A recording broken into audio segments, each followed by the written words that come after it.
ABP news पर मैं हूं आपके साथ शिरीन। रात के 10 बज गए हैं और हम हाजिर हैं लेकर आपका शो घंटी बजाओ, वो शो जिसमें हम जनता की आवाज बनते हैं, आपसे जुड़े मुद्दे उठाते हैं। इन दिनों फिर से रिजॉर्ट पॉलिटिक्स जोरों पर है और इस बार लग्जरी होटल के ऐशो आराम में सियासी खेल खेला जा रहा है। जो खेल रहे हैं शिवसेना के बागी विधायक, वो भी महाराष्ट्र से 2000 किलोमीटर दूर असम के गुवाहाटी में। बाढ़ग्रस्त असम में होटल की ये मौज तो विवादों में है ही, लेकिन पिछले 5 दिन से चल रही इस गहरी बगावत का इतना भारी खर्च कौन उठा रहा है, इस पर भी अब सवाल उठने लगे हैं। आरोप ये भी लग रहे हैं कि ये पैसा किसका है? ये पैसा आपका है, यानी टैक्स पेयर का पैसा है, जबकि बागी गुट ये खर्च खुद उठाने की बात कर रहा है। लेकिन जब करोड़ों की रकम शामिल हो तो भरोसा किस पर किया जाए? आखिर सरकारी सैलरी पर अपने इलाके को छोड़कर इतने दिन सिर्फ सत्ता को चुनौती देने के लिए आप देश के दूसरे कोने में मौजूद होटल में आराम भी तो फरमा रहे हैं, और वो भी तब जब उसी राज्य में बाढ़ का कहर जारी हो। सवाल कई हैं और जवाब तो जनता को चाहिए। देखिए रिपोर्ट और 8422840000 पर मिस्ड कॉल देकर सरकार से पूछिए 2.5 करोड़ की ये रिजॉर्ट पॉलिटिक्स किसके दम पर जारी है। पहले सूरत का ली मेरिडियन, फिर लग्जरी वॉल्वो बसें, फिर आए चार्टर विमान और 22 जून से अब तक गुवाहाटी का रैडिसन ब्लू। ये है इस वक्त देश की सबसे बड़ी राजनीतिक हलचल का केंद्र, एक आलीशान 5 star hotel Radisson Blu. Guwahati Assam के इसी होटल में या तो चल रही है इन दिनों महाराष्ट्र पॉलिटिक्स, या इस होटल का चल रहा है लगातार महाराष्ट्र की राजनीति में जिक्र। शिवसेना के बागी विधायक एकनाथ शिंदे 2000 किलोमीटर दूर 40 विधायकों के साथ यहाँ पिछले 5 दिनों से डेरा जमाए हैं और उद्धव ठाकरे को लगातार ललकार रहे हैं। शिवसेना के 40 MLAs अभी यहाँ मौजूद है और सभी लोग जो है, हम बाला साहब ठाकरे जी का जो हिंदुत्व है इस और उनकी जो भूमिका है उसको हम लोग आगे ले जाना चाहते हैं। प्रेस से बात करते हैं, फिर वापस अंदर चले जाते हैं और फिर इसी तरह की तस्वीरें बाहर आती हैं। लगातार होटल रेडिसन में ठहरे विधायकों की इस तरह की तस्वीरें आ रही हैं। उद्धव ठाकरे के खिलाफ जाकर खुद को असल शिवसेना बताने वाले शिंदे के पीछे कौन है, इसे लेकर भी राजनीति गर्म है। लेकिन 40 विधायकों के साथ सत्ता का संग्राम जिस ऐशो आराम के बीच लड़ा जा रहा है, होटल स्टे समेत सारे खर्चों पर अब शिंदे घिर रहे हैं और इस तस्वीर के साफ होने के दावे लगातार किए जा रहे हैं कि इस बगावत के पीछे दरअसल कौन है। जानकारी के मुताबिक पहले 7 दिन के लिए बुक किए गए होटल की बुकिंग को 2 दिन और बढ़ा दिया गया है और फिलहाल ये खर्च 1 करोड़ से ज्यादा है। और जाहिर है असम के होटल में आसरा ढूंढने वाले बागी विधायकों पर शिवसेना बीजेपी को घेर रही है, लेकिन विधायकों का खर्चा उठाने की बात से बीजेपी इनकार कर रही है। लोग ऊपर बैठकर पार्टियां चल रही है सब, हाँ, ये बीजेपी वाले उनको स्पॉन्सर कर रही है पार्टियां। देखिए बीजेपी क्यों बीन देगा, अब जाके रेडिशन में बाद में खबर लेके आइए। सुना आपने, और अब जरा एक नजर उस खर्च पर भी डाल लीजिए जिसके चलते आरोपों प्रत्यारोपों का ये दौर चल रहा है। गुवाहाटी के होटल में 22 जून को कुल 70 कमरों की बुकिंग हुई, जो पहले 28 तक और अब 30 जून तक एक्सटेंड करा ली गई है।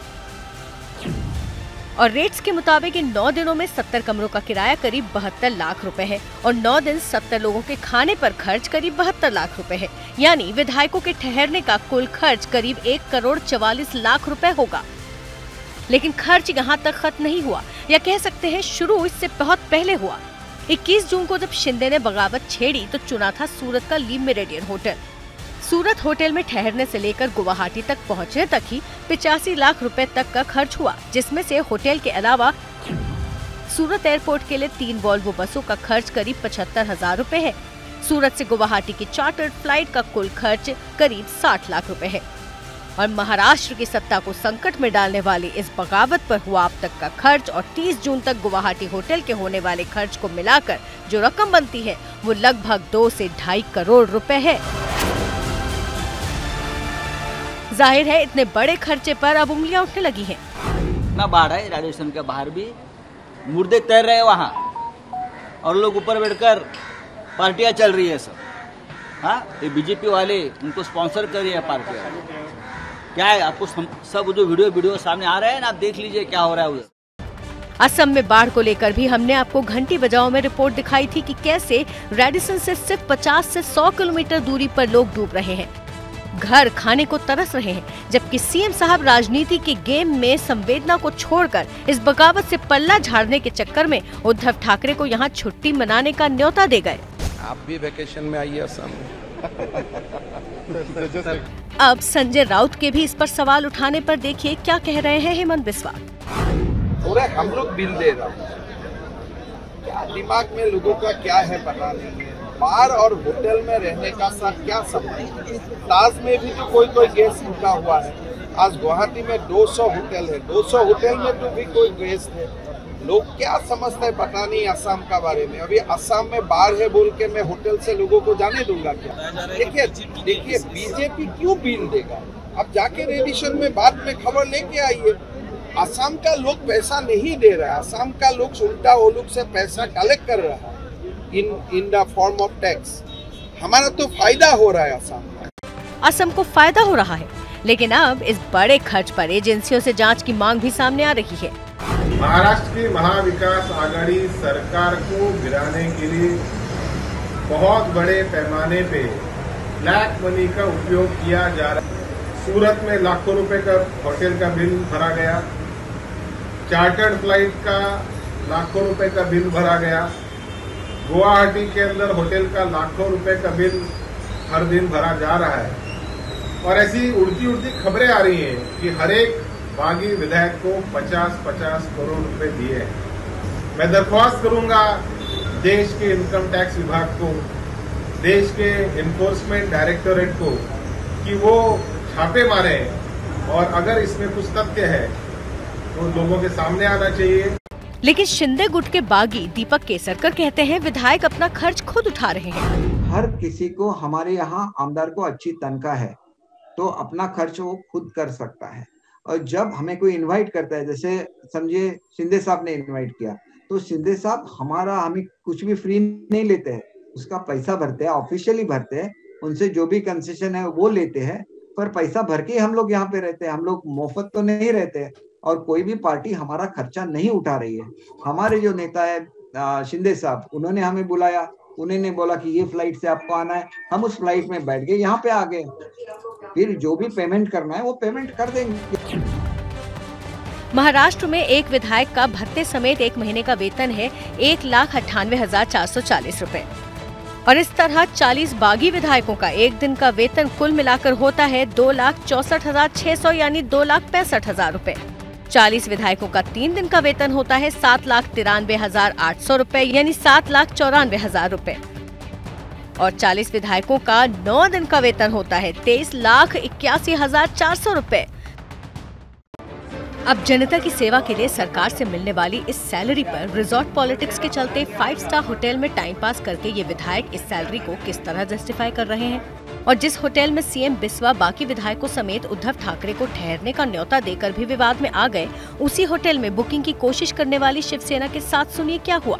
आप लोग भी आसाम में आया है, कोई जर्नलिस्ट आया हुआ है, होटल का रूम में है, तो मैं उन लोग को बोलूंगा क्या ये कोविड का क्या हम लोग ने लॉकडाउन दिया है क्या आसाम कि अभी कोविड है आप लोग मत आइए। मैंने कहा है कि आपने निमंत्रण दिया है हमारे लोगों को सबको कि आप गुवाहाटी में आइए। मैं तो बहुत बार गया हूँ, उस होटल में रह चुका हूँ, बहुत अच्छा होटल है। किसी एमएलए ने कहा है कि क्या झाड़ी है, क्या क्या क्या बोलता है, क्या होटल है, क्या पानी है, क्या पहाड़ है, फिर महाराष्ट्र में क्या स्मशान है क्या बोल रहे हैं कि उनको जबरदस्ती वहाँ पर रखा गया। डेफिनेटली छूटना है वहाँ से, इसलिए तो मैंने कहा कि हमें वहाँ 20 कमरे दीजिए, हम वहाँ रहना चाहते हैं, लोगों से बात करना चाहते हैं, तो हमें क्यों रोका रहा है।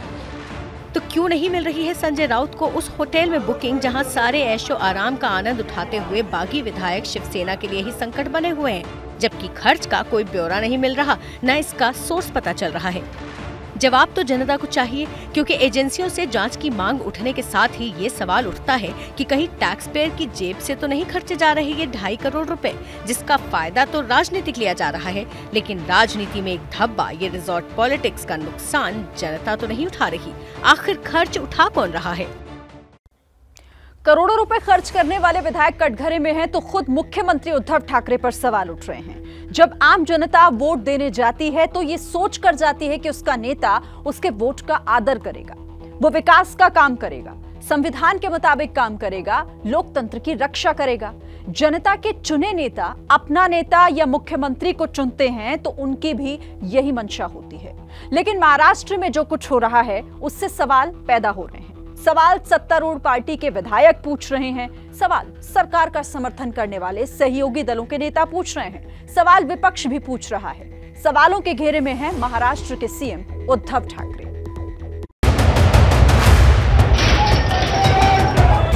हिंसा उकसाने की बातें हुई लेकिन सीएम चुप रहे। अगर शिवसेना पक्ष प्रमुख को कोई दुख देता है तो जो दुख देने वाला उसको सुख में हम रहने नहीं देंगे। भाषा की मर्यादा तोड़ी गई लेकिन उद्धव ने टोका नहीं। अब तक शिवसैनिक सड़क पर नहीं उतरे, चाहे कितने भी लोगों को आप खरीद। विधायकों की नाराजगी क्यों समझ नहीं सके उद्धव ठाकरे?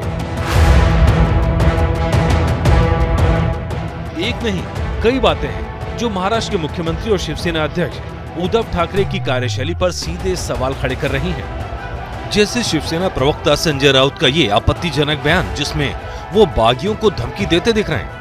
या 40 आमदारांच्या बॉड्या इथे येतील, त्यांना डायरेक्ट सभागृहात पोस्टमार्टम मध्ये पाठवू। हालांकि विवाद बढ़ने के बाद संजय राउत को सफाई देनी पड़ी कि वो शरीर के मरने की नहीं आत्मा के मरने की बात कर रहे थे। महाराष्ट्र का सच ये है कि एक तरफ शिवसेना से बागी होकर 37 विधायक गुवाहाटी में जमा है और दूसरा महाराष्ट्र की सड़कों पर हंगामा कर शिवसैनिक बागियों को डरा रहे हैं। कुछ इसी तरह शिवसेना के अंदर छिड़ा संग्राम अब सड़कों पर नजर आ रहा है। यही वजह है बागी विधायक इसे सरकार की नाकामी बताकर सीएम उद्धव ठाकरे पर सवाल खड़े कर रहे हैं। लेकिन जो अड़चन में आ गए उद्धव साहब, इन्हीं की वजह से, इस तरह के लैंग्वेज की वजह से आ रहे हैं। कल अगर दूसरा कोई बोलता और लोग रास्ते पे आके दंगे करते तो एज ए सीएम आप उस पर एक्शन लेते ना, फिर इन पे एक्शन क्यों नहीं? कहीं बागी विधायकों का पुतला जलाया जा रहा है, कहीं पोस्टर फाड़े जा रहे हैं, कहीं पोस्टर पर कालिख पोती जा रही है। ये सारा हंगामा शुरू हुआ शिवसेना नेताओं की धमकाने वाली बयानबाजी के बाद। आज आप देखो, अभी तक हमने कुछ इशारा भी नहीं किया, लोग सड़क पर उतर गए हैं। जो गद्दार है उनके घर घर जाकर, उनके ऑफिस जाकर अपना गुस्सा जाहिर कर रहे हैं। अगर शिवसेना पक्ष प्रमुख को कोई दुख देता है तो जो दुख देने वाला उसको सुख में हम रहने नहीं देंगे। जिस वक्त महाराष्ट्र में हंगामा हो रहा था उस वक्त उद्धव ठाकरे राष्ट्रीय कार्यकारिणी की बैठक को संबोधित कर रहे थे। वे एक के बाद एक बयान जारी कर रहे थे, लेकिन उन्होंने एक भी बार नहीं कहा कि हंगामे को रोकना चाहिए, बल्कि वे भावनात्मक अपील लोगों से करते रहे। मला पहिला प्रश्न विचारला, उद्धवजी वर्षाची मातोश्री, म्हटलं मातोश्री, म्हटलं मला एनएससीच्या दिला असताना प्रश्न विचारला तरी मी हेच सांगितलं असतं मातोश्री। शिवसेना के नेताओं के बयान के बाद शिवसेना के कार्यकर्ता जो है वो जुटने लगे और इसी बीच शिवसेना के बागी विधायकों के घर के बाहर सीआरपीएफ की टीम को तैनात किया गया। महाराष्ट्र के राज्यपाल ने भी डीजीपी को चिट्ठी लिखकर शिंदे गुट के जो विधायक हैं उनकी सुरक्षा बढ़ाने के लिए कहा गया है। राज्यपाल की चिट्ठी सरकार पर सवाल खड़े कर रही है और यही वजह है कि ये बात अब शिवसेना को चुभ रही है। कानून व्यवस्था रखना ये राज्य की जिम्मेदारी है संविधान के तहत। सीआरपीएफ की जब सुरक्षा आती है इसका मतलब पता चला कि केंद्र सरकार के पीछे, उससे भी पता चला ज्यादा कि भारतीय जनता पार्टी इसके पीछे डट के खड़ी है। बात सही है, सुरक्षा की जिम्मेदारी राज्य सरकार की है, लेकिन राज्य सरकार न तो हंगामा करने वालों को रोक पा रही है और न ही बागी विधायकों को धमकाने वालों को।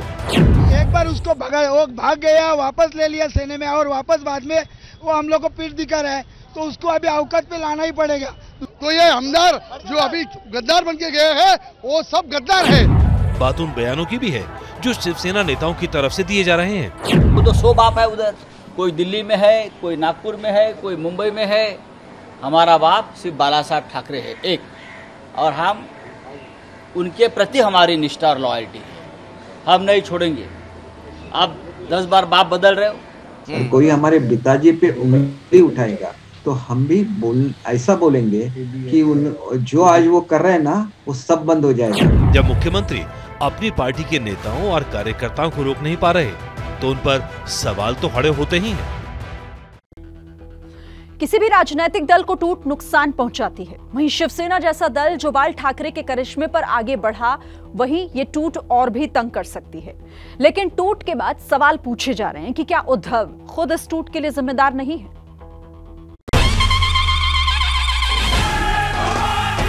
उद्धव ठाकरे एक्शन में है,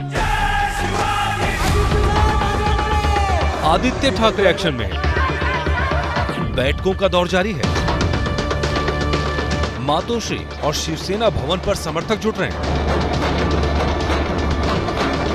वहीं सड़कों पर रैलियां निकाली जा रही हैं। किसी भी राजनीतिक दल के लिए ये गतिविधियां जोश भरने वाली होती हैं। लेकिन सवाल पूछा जा रहा है, ये जोश पिछले काफी वक्त से कहां गायब था?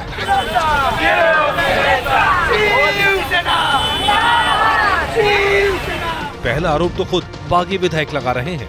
सर्वांनी जीव तोडून सांगितलं की आता हे लोक आपल्या शिवसेना संपवत आहेत, कोण तुमचं काम ऐकणार आहे? आणि ह्या व्यथा आम्ही उद्धव साहेबांकडे नेहमीच मांडल्या आहेत। उद्धव साहेब तुम्ही त्याच्यावर कधी प्रतिसाद दिला नाही, आम्हाला तो वेळच मिळाला नाही कधी।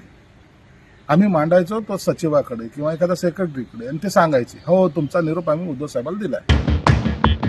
संजय शिरसौट उन 37 विधायकों में शामिल हैं जो गुवाहाटी में जमा हैं। शिवसेना इन बयानों को राजनीतिक स्टंट बता रही है, लेकिन सवाल तो पूछा जा ही रहा है, क्या शिवसेना को इस बगावत का अंदेशा पहले से नहीं हुआ? मुख्यमंत्री के नाक के नीचे से 6 मिनिस्टर निकल जा रहे हैं, 2/3 विधायक निकल गए।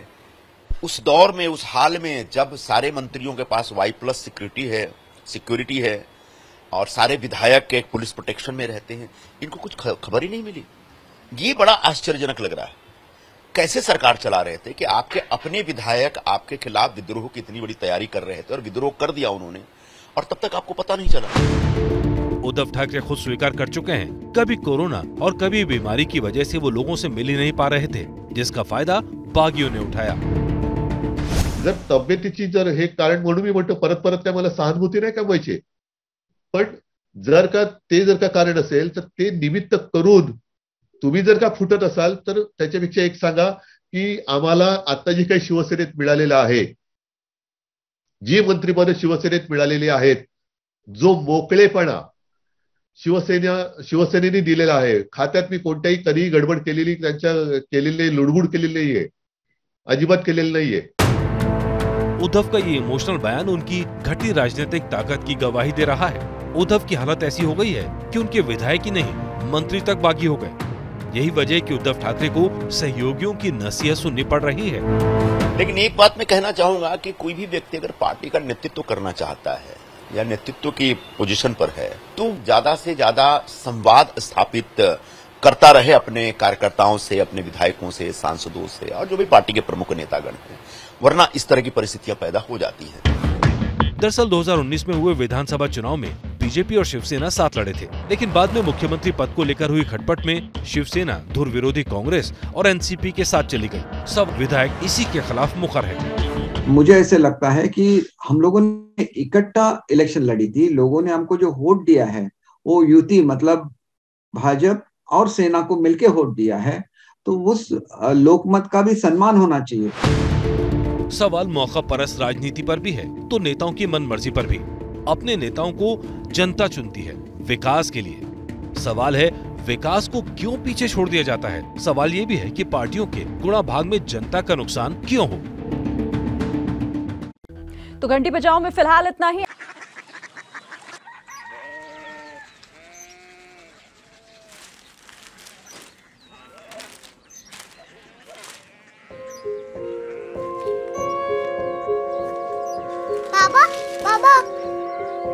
Korea city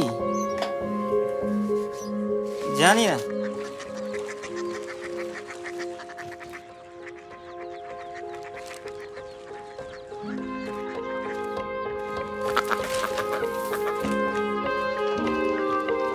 Korea city.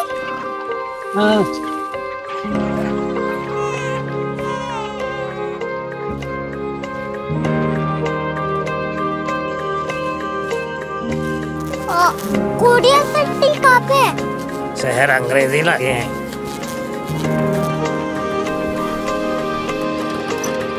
Korea city.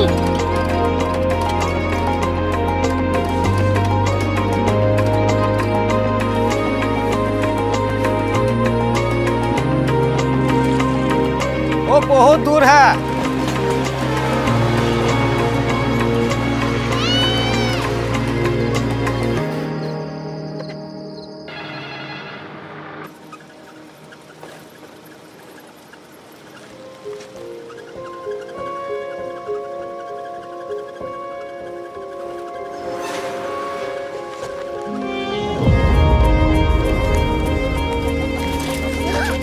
Korea city.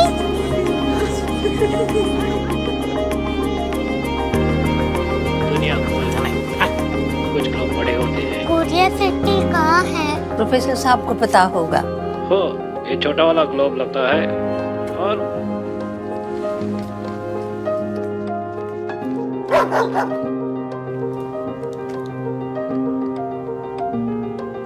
पता नहीं, मेरी बेटी से जाके मिल लो, शायद उसे मालूम हो।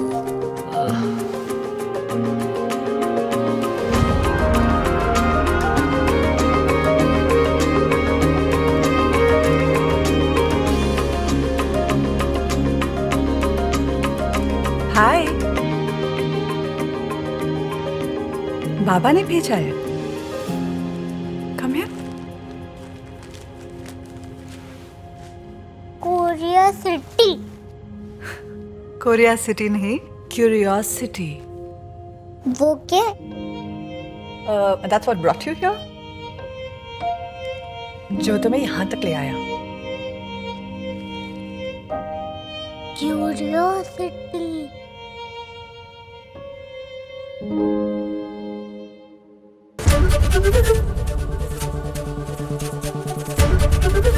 ABP न्यूज आपको रखे आगे।